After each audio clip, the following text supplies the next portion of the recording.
Graça e paz, irmãos, estamos começando aqui a transmissão aqui, amém? Então vamos ler, diz assim a palavra de Deus, verso 11 de Lucas 15.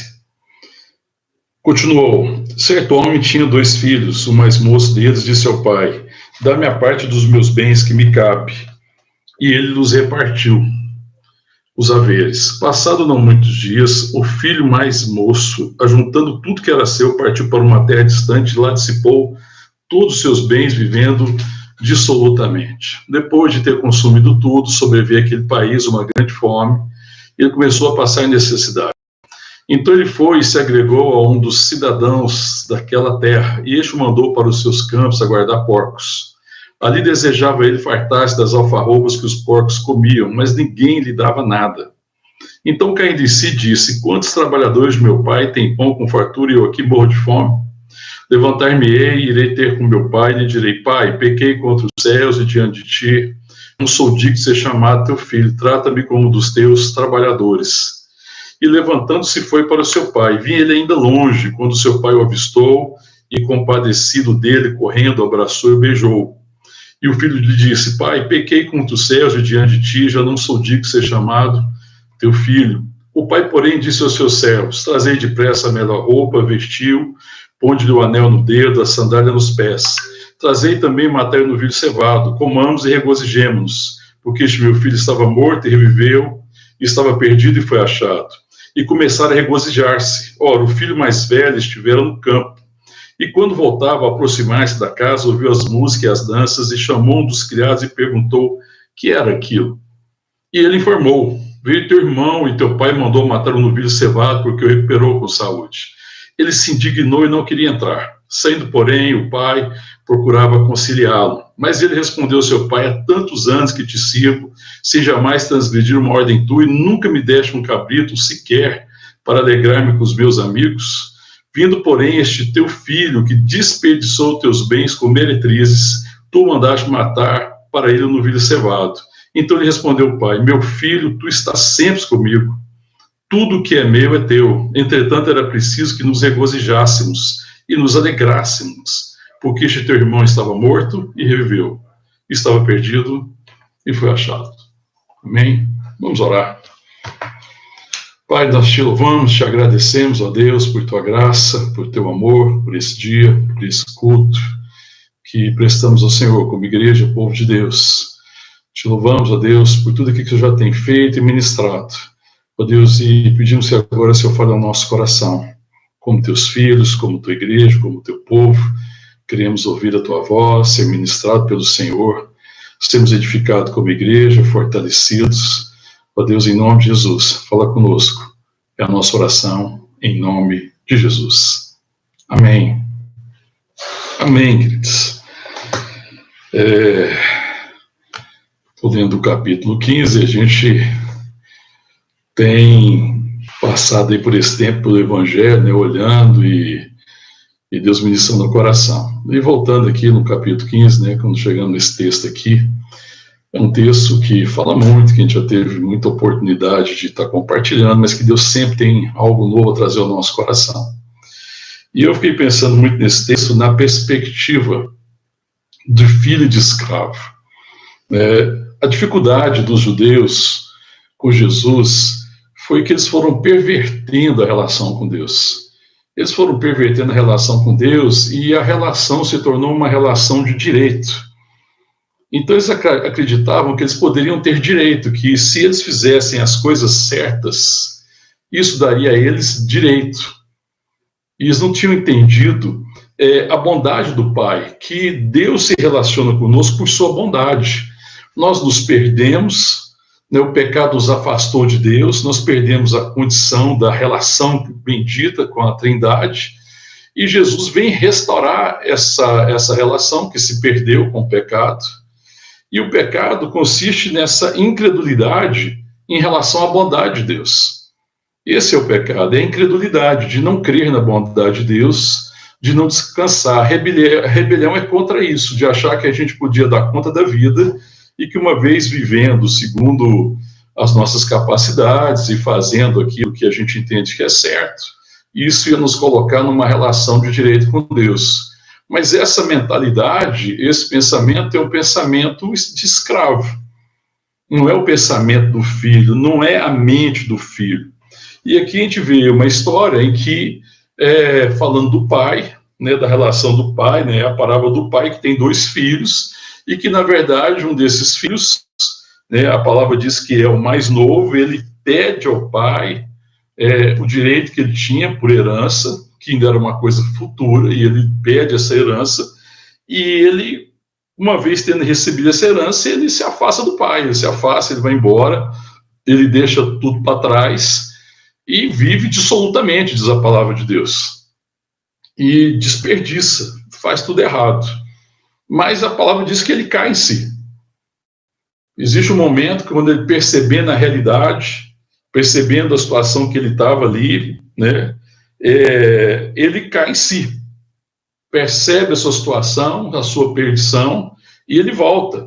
E a palavra diz que ele volta e ele ia chegar ao pai e falar para o pai que ele tinha pecado. Olha o verso 18, lê comigo o verso 18. Levantar-me-ei, irei ter com meu pai, e lhe direi: pai, pequei contra os céus e diante de ti, já não sou digno de ser chamado teu filho, trata-me como um dos teus trabalhadores. Ele estava satisfeito de voltar ao pai, para a casa do pai, porque já tinha experimentado essa bondade do pai, e ser tratado como um trabalhador, tendo uma relação de escravo com seu próprio pai. Ou seja, de que aquilo que ele fizesse agora, talvez fazendo certo, quem sabe ele conquistava o direito em relação ao pai. Essa é a dificuldade dele. Ele volta nessa perspectiva, ele deseja voltar, ele percebe a sua situação, mas ele ainda tem uma mentalidade equivocada. Mas o pai não recebe ele assim, porque o pai não está chamando de volta para casa escravos. O pai está chamando de volta filhos, né? E a gente precisa aprender a viver nessa dimensão de ser filho de Deus, né? Porque o escravo, ele tem uma relação de juízo de mérito, de merecimento, de direito. E a relação do mundo é uma relação assim, as pessoas se relacionam nessa relação de direito, em que eu faço as coisas para as pessoas, posso até fazer o certo, mas não faço por amor, faço por causa do direito, de ter o direito depois, de exigir algo em troca, de exigir que a minha vontade depois se cumpra. E o filho, voltando para o pai, ele é muito surpreendido, porque não é assim que o pai trata o filho. Porque o pai recebe o filho não como escravo, ele recebe ele como filho.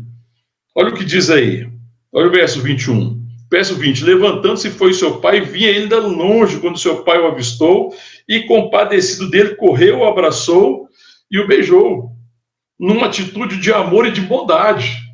Apesar do erro, apesar do desvio, é inegável que ele estava errando, é inegável que ele estava pegando um caminho errado, mas apesar disso, isso não muda a bondade do pai. O pai é bondoso. E essa é a relação que nós temos que ter com Deus. Nós nos relacionamos com um Deus de amor, um Deus que é amor, um Deus que é bondoso, e que o nosso pecado não muda a sua bondade. E é por causa da sua bondade que ele nos resgata. Né? E esse filho, ele é surpreendido por causa disso, porque ele volta e encontra um pai bondoso, que é bondoso para com ele, que vai na sua direção e o recebe com bondade, por causa do seu grande amor. Recebe ele como filho, porque ele de fato é filho do seu amor. O que ele não entendia ainda era isso, que ele era filho do seu amor e filho da sua bondade. E nós somos filhos do amor de Deus, da bondade de Deus, amém, irmãos? Essa é a nossa condição, filhos do amor, filhos da bondade. E a nossa relação deve ser essa relação de um justo, e não de alguém que tem essa postura de escravo, porque o justo, ele é feito justo por causa da bondade. E uma vez que é a bondade do Pai que me chama de volta e me salva e me redime, Deus agora vai me conduzir na sua bondade, e agora eu posso fazer a sua vontade por causa da sua bondade, porque ele já tem sido bondoso para comigo, eu não tenho mais essa relação de mérito, de merecimento, em que eu vou fazer para receber em troca, mas eu vou fazer por causa dessa relação bendita e da revelação de quem é o Pai e de relação de quem eu sou como filho nele. Amém? Filho de Deus, filho da bondade, filho da graça, filho do seu amor. Não somos mais escravos, nós somos filhos de Deus. Deus está chamando filhos de volta, por causa da sua bondade. E a relação que nós temos que ter com Deus é uma relação firmada na sua bondade, não é uma relação firmada no direito, porque nós não podemos cobrar o direito, porque se nós pedimos o direito, nós estamos chamando sobre nós condenação. Não existe nada que eu possa fazer, que possa pagar pelo meu pecado, que possa me redimir. Nós somos redimidos por causa do amor de Deus, da sua bondade, da sua bondosa oferta, do sacrifício do seu Filho Jesus, que morreu morte de cruz, para nos chamar de volta a uma relação com Deus bondoso. E não está nos chamando de volta agora para sermos escravos com um senhor e um escravo, patrão e empregado. É uma relação filial, pai e filhos. Essa parábola é a parábola do pai. Amém, irmão? É a parábola do pai, que é bondoso. É a parábola de um pai bondoso, de um pai que é generoso, de um pai que é amor. E o filho, quando volta, ele voltou nessa perspectiva, né? E quando ele adianta, conversa com o pai, que o pai o beija, o recebe, o abraça. O verso 21, se você ler comigo aí, diz assim: Pai, pequei contra os céus e diante de ti, já não sou digno de ser chamado teu filho. Mas o que nos faz digno de ser filho é o amor de Deus. É porque ele volta com essa mentalidade de escravo. Porque o que tornava ele digno de ser chamado de filho é se ele tivesse feito coisas que lhe desse o direito de ser filho.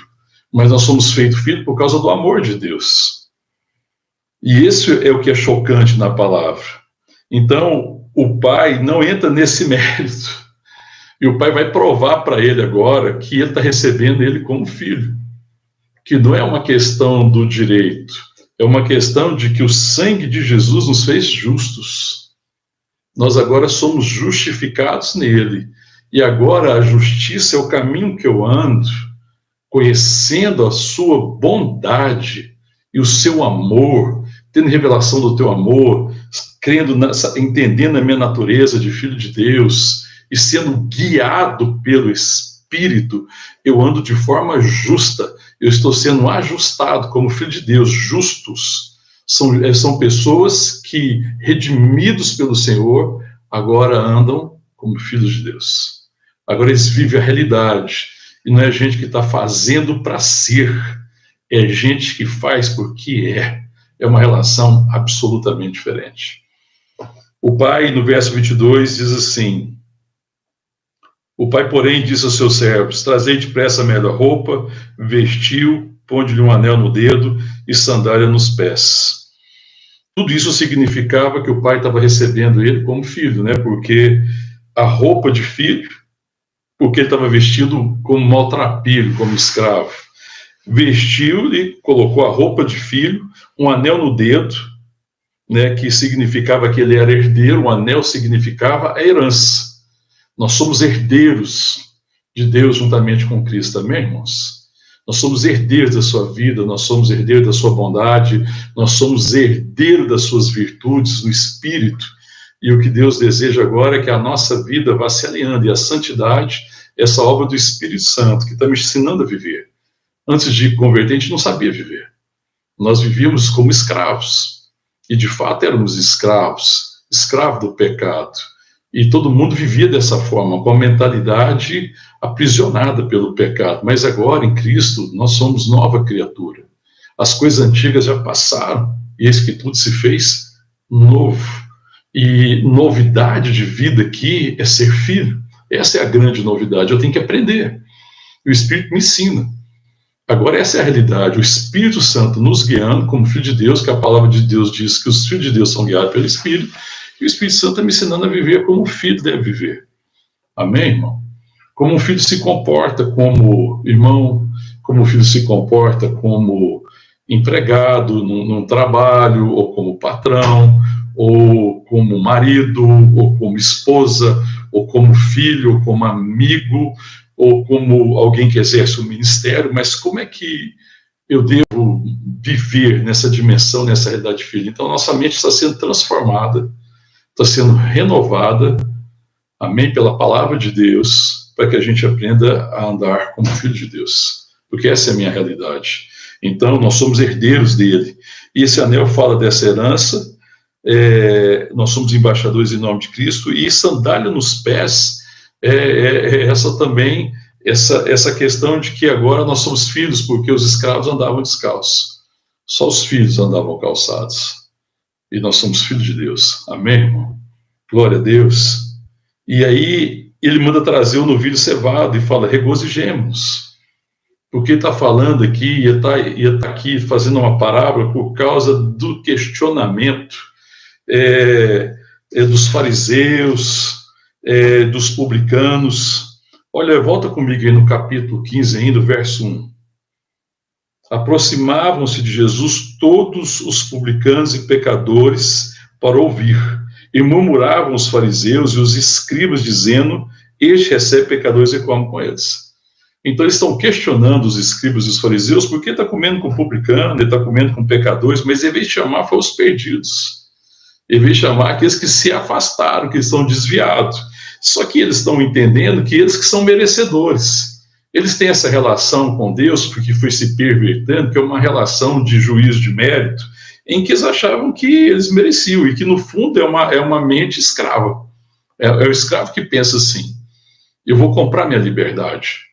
Amém, querido? Eu não preciso comprar minha liberdade, em nome de Jesus, amém, querido? Nós já somos livres. O escravo é que tem essa mente de quer comprar liberdade. Então, se eu quero comprar minha liberdade, eu vou fazer aquilo que é necessário para comprar a liberdade. Eu vou ter uma relação que eu compro a minha liberdade. E isso é uma mente escrava. Mas nós já fomos libertos, amém? Nós não somos mais escravos. Eu não preciso comprar minha liberdade. A minha liberdade foi comprada com o sangue do Cordeiro. Nós precisamos crer nisso, amém, irmão? Foi vertido o sangue do Cordeiro, o precioso sangue de Jesus. Foi pela preciosa graça em que nós nos tornamos livres. Essa é a liberdade dos filhos de Deus. Nós não compramos a nossa liberdade. Cristo comprou a nossa liberdade. Amém? E aí os fariseus, os escribas estão questionando isso. Vocês estão dando com publicano, estão dando com pecador, mas ele veio salvar. E aí ele vai dando esse exemplo, né, que vai falar da ovelha perdida, ele vai falar da dracma perdida, depois ele vem com a parábola do filho pródigo. Mas a ênfase aqui nesse texto, na verdade, não é nem esse filho que volta, porque esse filho estava errando. Né, e ele volta para casa e é surpreendido. Ele está fazendo tudo errado, mas ele é o que é o redimido, ele é redimido aqui, porque está falando também dos gentios, porque os fariseus e os escribas, eles desprezavam isso, porque eles pensavam que aquilo era o direito deles, enquanto Deus está salvando o mundo através de Jesus Cristo. Então a ênfase aqui do texto, na verdade, é o segundo filho, é o filho mais velho que ficou em casa e que ficou muito chateado. Olha aí agora o verso 26, perdão, o verso 25. Ora, o filho mais velho estivera no campo, e quando voltava, aproximar-se da casa, ouviu a música e as danças. E ele chamou um dos criados e perguntou, o que é aquilo? Ele está admirado, né, do que ele chega na casa, estava trabalhando, então você vê que ele não estava fazendo coisa errada. Né, e esse não era necessariamente o problema dos fariseus, dos escribas e etc. Não era o que eles estavam fazendo de errado, porque eles estavam fazendo, às vezes, coisas certas, mas que eles faziam o motivo errado. A motivação era errada. Eles faziam a coisa certa para ter o direito. E essa é uma mente escrava, porque eles pensavam que fazendo a coisa certa, eles compravam a liberdade deles. Então, eles compravam o direito, eles tinham o direito agora. E essa foi a relação complicada com Jesus. É por isso que Jesus pega firme com eles. Porque essa aqui é uma situação bem complicada. Porque o outro estava todo errado. E diante da bondade, do amor do Pai, ele é surpreendido. E aqui nós vemos uma história de redenção do filho mais novo. O filho mais novo que fez tudo errado. A palavra aqui fala da redenção, de que ele é redimido por causa da bondade do Pai. E a diferença é porque o filho, esse filho mais novo, ele não tinha como buscar direito. Que direito? Você tinha feito tudo errado. É por isso que ele chega já admitindo ser escravo. Mas a bondade do Pai o surpreende. E Deus o redime, e o Pai o redime dessa condição, dessa mente escrava, para a mente de filho de Deus, para que ele possa ser agora um filho, e que ele possa entender agora a responsabilidade. É claro que o Pai está chamando ele à responsabilidade, mas a responsabilidade passa por essa revelação de que nós éramos escravos, que a nossa liberdade foi comprada pelo sangue do Cordeiro, e que o Pai deseja agora que a gente seja como ele, que a gente assuma a responsabilidade pela vida, não só minha, mas também de abençoar os outros, porque o Pai aqui é o responsável, aqui é o Pai. O Pai está assumindo o dano. O filho errou, mas o Pai não está desistindo do filho. Ele está sofrendo dano por amor ao filho, para que ele pudesse realmente agora ser uma referência para o filho. E o filho só tem entendimento do que é ser filho por causa da referência do Pai, do amor do Pai, da responsabilidade. E Deus está nos chamando para ser filhos como Ele.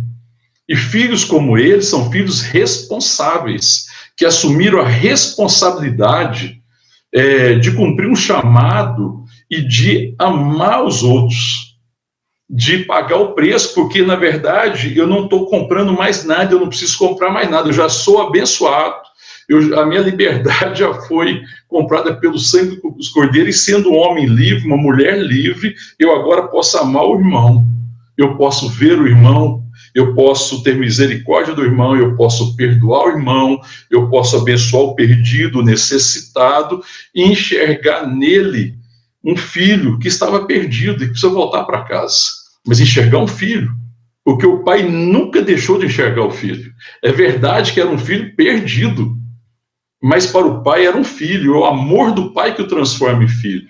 Existe uma geração perdida, irmãos, que precisa ser redimida, e nós precisamos enxergar o irmão, amém, irmão? Perdido é verdade, fazendo coisa errada é verdade, mas nós precisamos ser aqueles que abençoam, e que têm relação abençoadora, e que entende que nós temos uma relação com o mundo para uma coisa só, para que a nossa vida revele que nós somos filhos de Deus, ao amarmos uns aos outros e ao amar o perdido. Amém?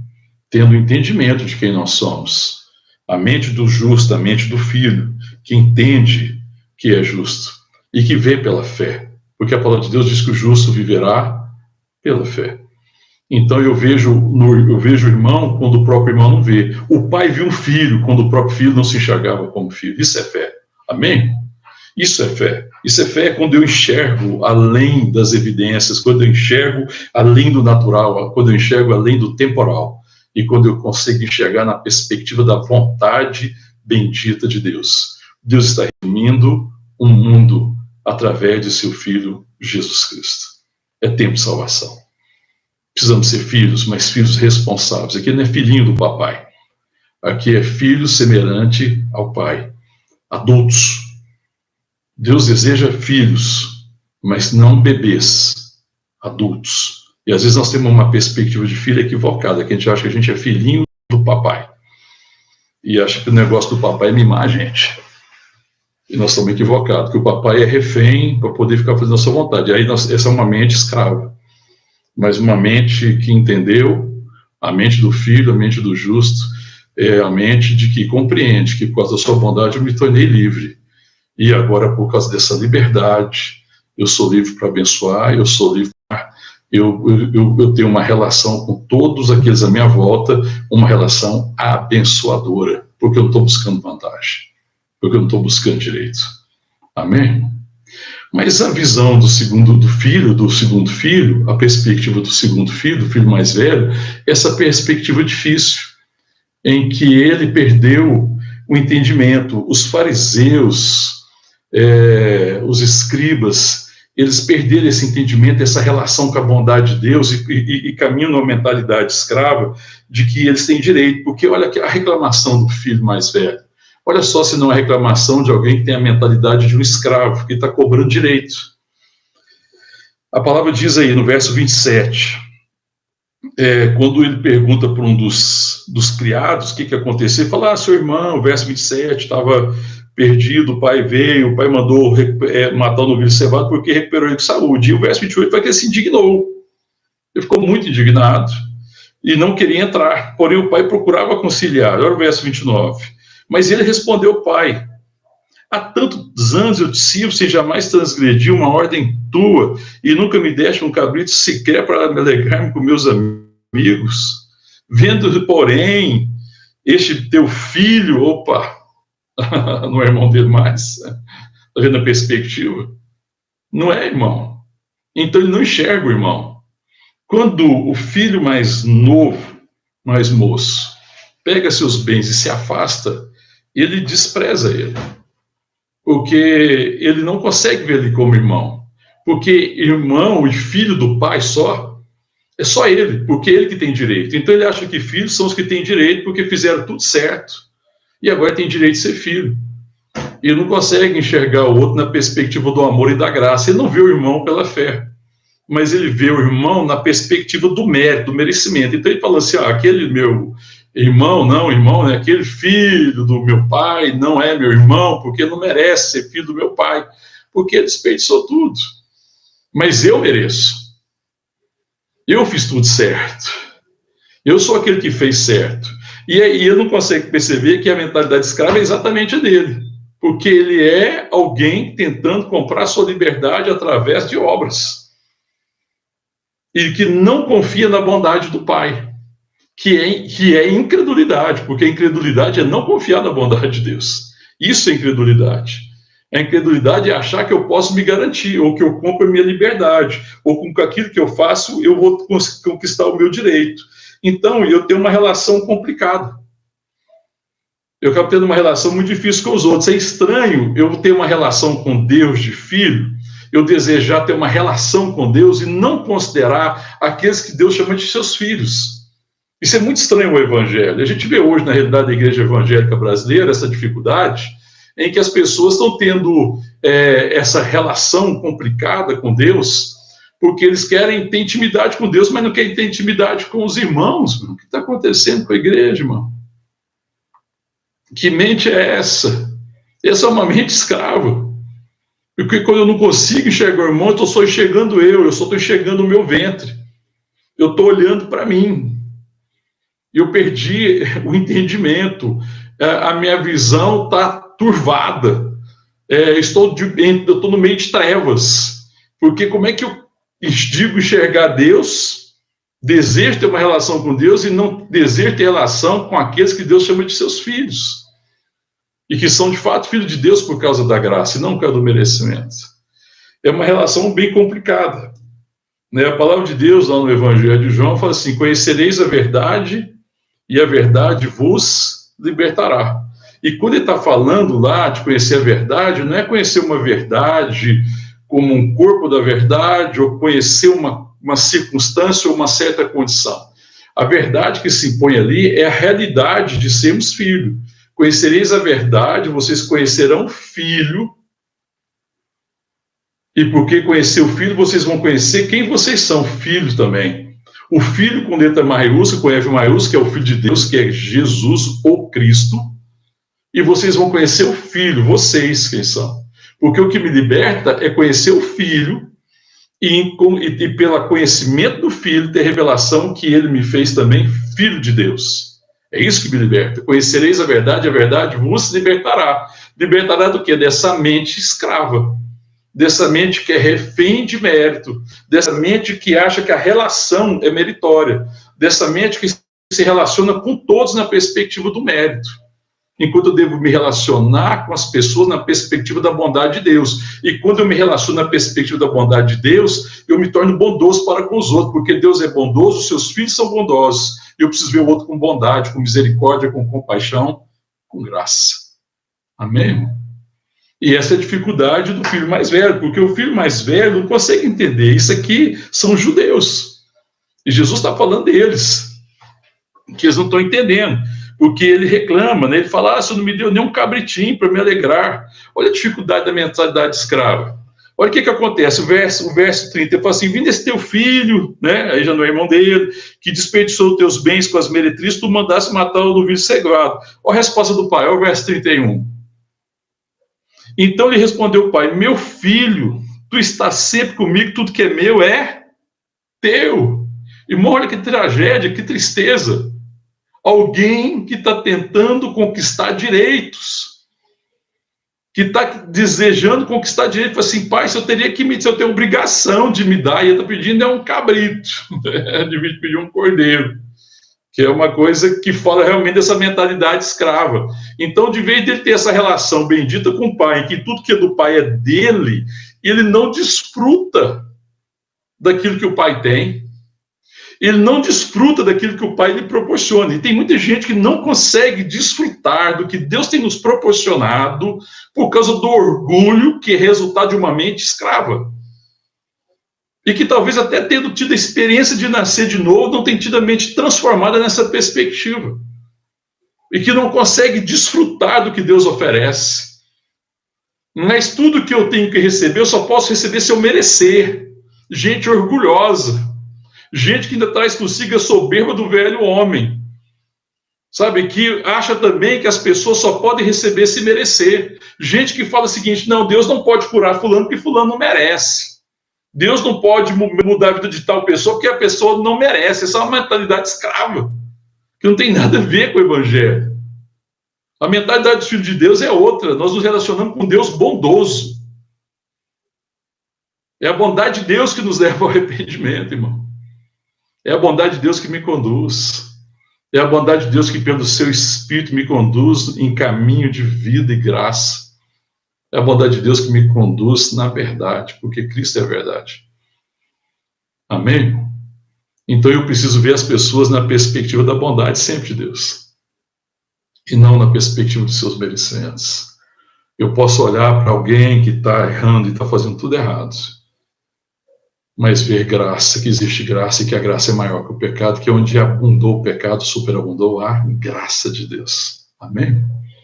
Glória a Deus. É assim que nós estamos enxergando as pessoas.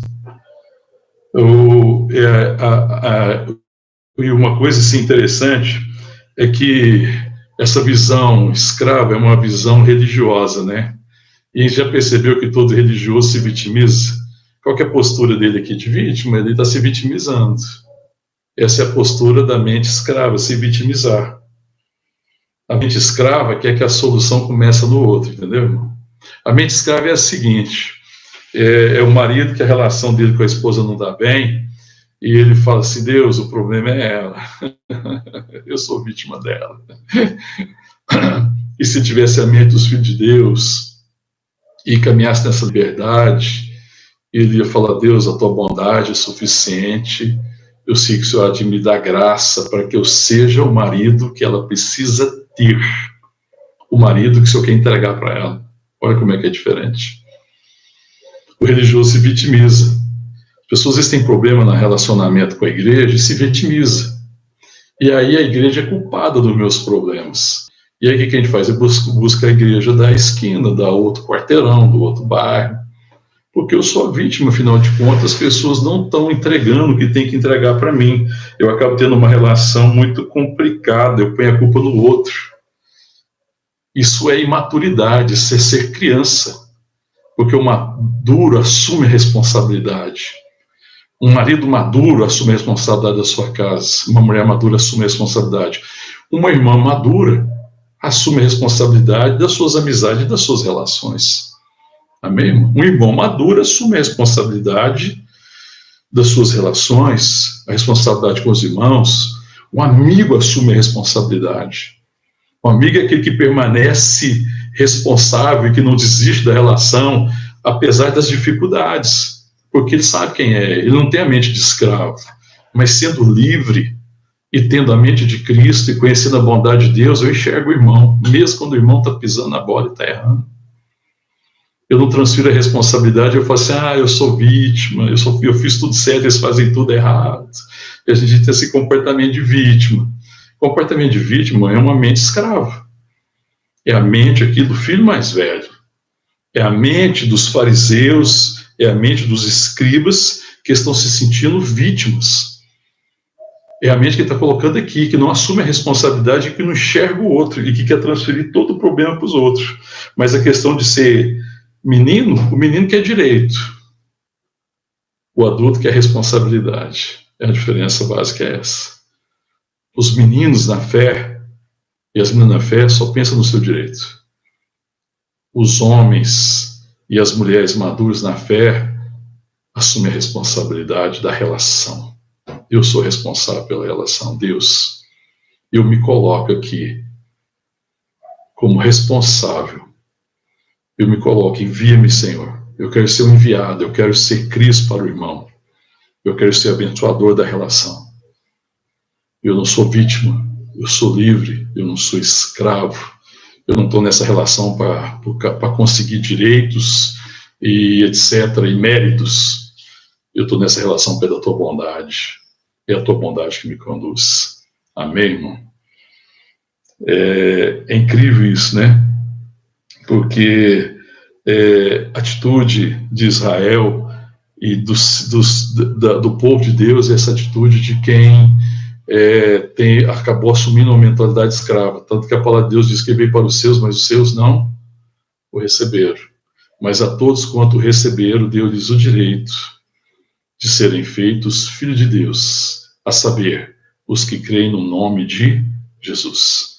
Os que tiveram revelação que Cristo é o Filho de Deus, ele é o Messias enviado, que veio redimir o mundo e que também veio nos fazer filhos de Deus, pela habitação do Espírito Santo, que é o Espírito de filiação, que é o Espírito de adoção, e que nos adotou em Jesus Cristo também, e nos fez filhos, mas filhos responsáveis. Amém? A igreja precisa ser responsável. Nós, como igreja, irmãos, precisamos assumir a responsabilidade dessa geração. Nós não somos vítimas de nada. Eu fico vendo muita gente na igreja se colocando como vítima. Nós não somos vítima dessa situação, nós não somos vítima dessa pandemia, nós não somos vítima da corrupção, nós não somos vítima dessa situação política. Apesar da realidade de toda essa situação difícil que a nação vive, eu preciso assumir a minha responsabilidade nesse tempo, nessa época, nessa geração. O que a igreja tem perdido é a sua vocação profética, e o seu chamado de ser luz, de ser sal da terra. E nós somos luz quando a gente assume a responsabilidade. Fala, Deus, envia-me a mim. É um tempo difícil, o Brasil está vivendo um momento difícil, muita corrupção, muitas questões políticas, muita polarização, muita ideologia, muito interesse, as pessoas só pensam em si. É verdade, irmão, é uma situação difícil. Mas os filhos de Deus, os justos, precisam responder assim: envia-me a mim, Senhor. Eu sou o teu filho, e esse mundo precisa conhecer os filhos de Deus. O clamor do mundo, irmão, é o clamor pelos filhos. O clamor do mundo, quando o mundo clama por justiça, ele não está clamando, na verdade, nem para que Deus faça justiça. Porque Deus não veio fazer justiça, Deus veio justificar o pecador. Ele não veio justificar pecado, porque Deus não justifica o pecado, ele justifica o pecador. E fazer do pecador justo, para que nós sejamos a justiça de Deus, para que nós sejamos aqueles que questionam a corrupção, sejamos aqueles que enfrentam a corrupção através de uma vida reta, sejamos aqueles que enfrentam a devassidão moral do mundo através de uma vida que testemunha os valores mais elevados, uma igreja que luta pelo casamento, uma igreja que luta pela família e que tem um testemunho coerente, porque vive a família, porque vive o casamento, porque entende quem que nós somos no casamento, entende quem que nós somos na família, e uma igreja que está buscando isso porque essa é a vontade de Deus. Não uma igreja iludida que pensa que vai mudar o mundo porque o mundo vai de mal a pior, mas uma igreja que acredita que o homem pode ser transformado, que ele pode ser redimido e que ele pode ser transformado em Jesus Cristo. Porque a igreja está chamando os perdidos desse mundão, esse navio chamado mundo que está afundando, e vai se precipitar no mais profundo abismo. Mas Deus está resgatando os que estão no mundo através do sangue do seu Filho Jesus Cristo. E nós somos os mensageiros dessa boa nova. Amém, irmão? A igreja não pode perder a sua vocação e o seu chamado no mundo. Nós não estamos aqui para ser os filhinhos do papai e cheios de direito, e que o papai tem que fazer, que o papai não deu nenhum cabritinho para a gente, e que eu tenho direito porque eu estou fazendo isso, eu trabalhei muito, o povo lá não quer saber, o povo é perdido. Não, irmão, não é isso não. Eu sou filho pela graça, eu fui justificado pelo sangue do Cordeiro, eu sou filho pelo amor de Deus, mas eu sou um filho adulto, maduro, porque um filho maduro gera outros filhos que vão se tornar maduros, que geram outros filhos que vão se tornar maduros, que vão cumprir seu chamado, vão cumprir a sua vocação, vão ser sal da terra e vão ser luz do mundo, e vão levar a mensagem da esperança. Eu preciso enxergar o perdido e ver o filho onde ninguém enxerga um filho. Eu preciso ter caminhar nessa liberdade. Essa é a liberdade dos filhos de Deus. Os filhos de Deus não são escravos para ter que estar vivendo nesse mundo apenas tentando comprar a sua liberdade. Eu não estou atrás da minha liberdade, eu sou um homem livre. Fui liberto pelo sangue do Cordeiro e fui liberto pela revelação que o Deus que me salvou é o Deus que também me fez seu filho. E essa revelação me faz caminhar, amém, irmão? E faz assumir a responsabilidade, me faz ser adulto, me faz assumir o dano, às vezes, pagar o preço necessário para que a esperança seja levada a muitos corações. É incrível, irmão, porque quando a gente olha aqui em Lucas capítulo 15, a partir do verso 11, uma certeza a gente tem. O filho mais velho foi redimido. Perdão, o filho mais novo foi redimido. Agora, não fica claro o que acontece com o filho mais velho. Essa é a pergunta, né, inquietante, né? Porque a narrativa termina assim, né? Então respondeu o pai, verso 31. Meu filho, tu estás sempre comigo, tudo que é meu é teu.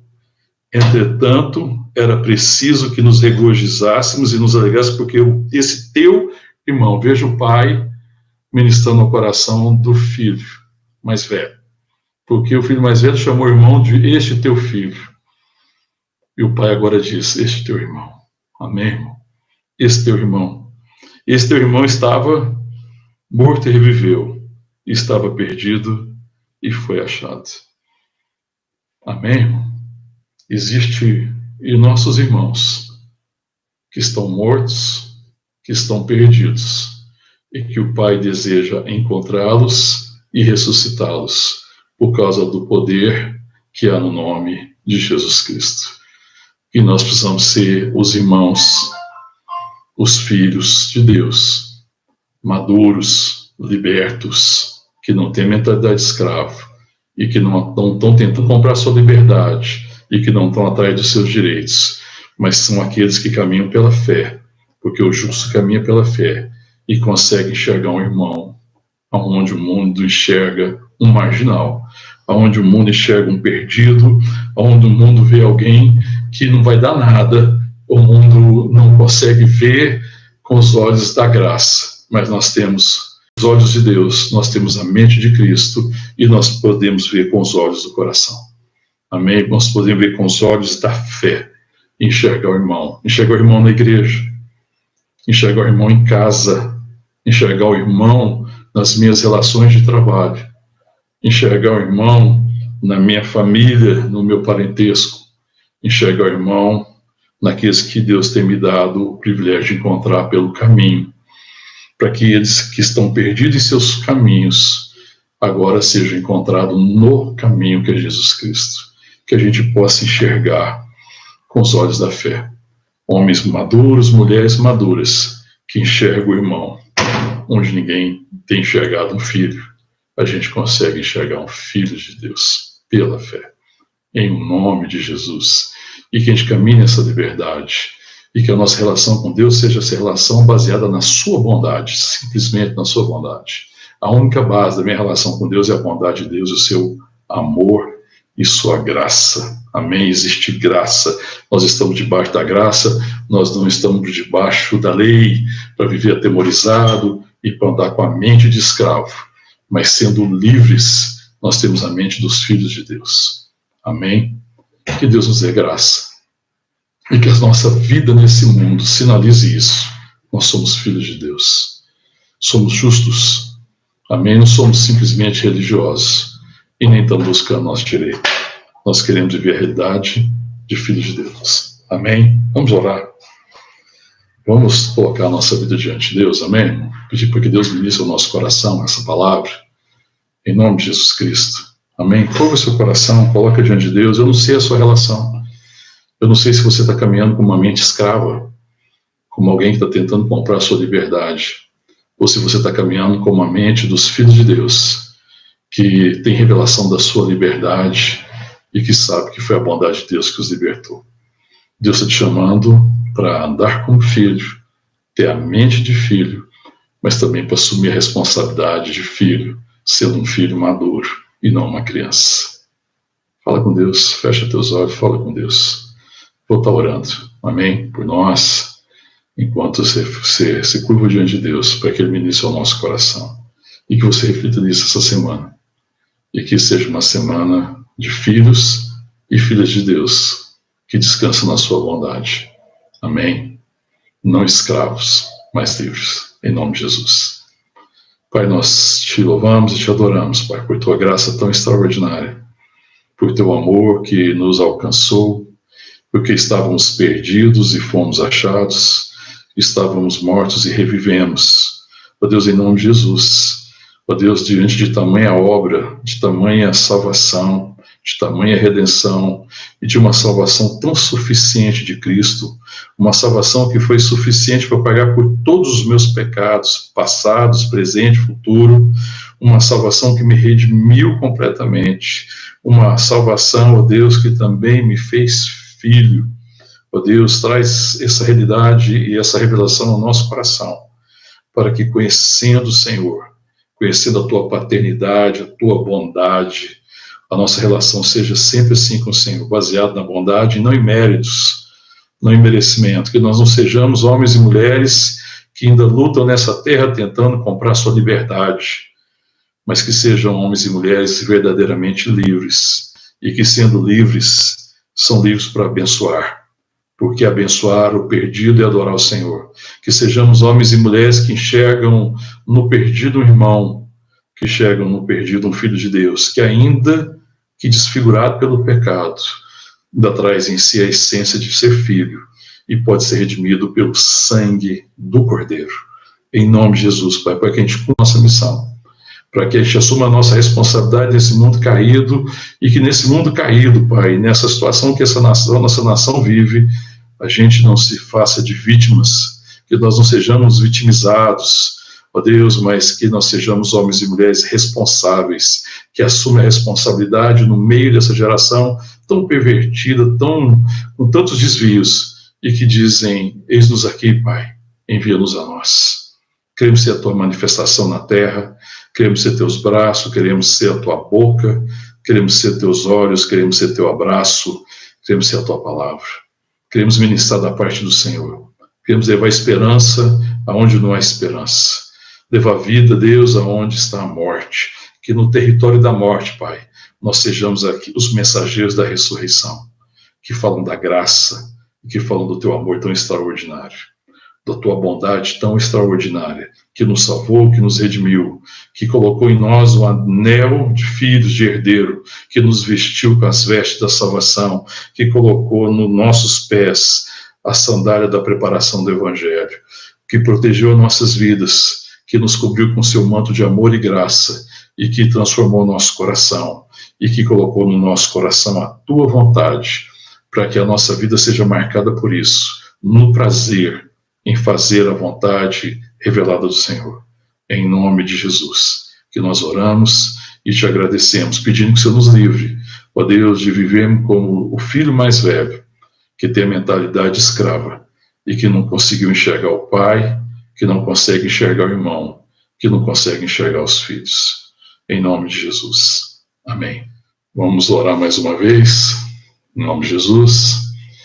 Amém, Pai. Obrigado pelo irmão que está do nosso lado, pela irmã, pela família.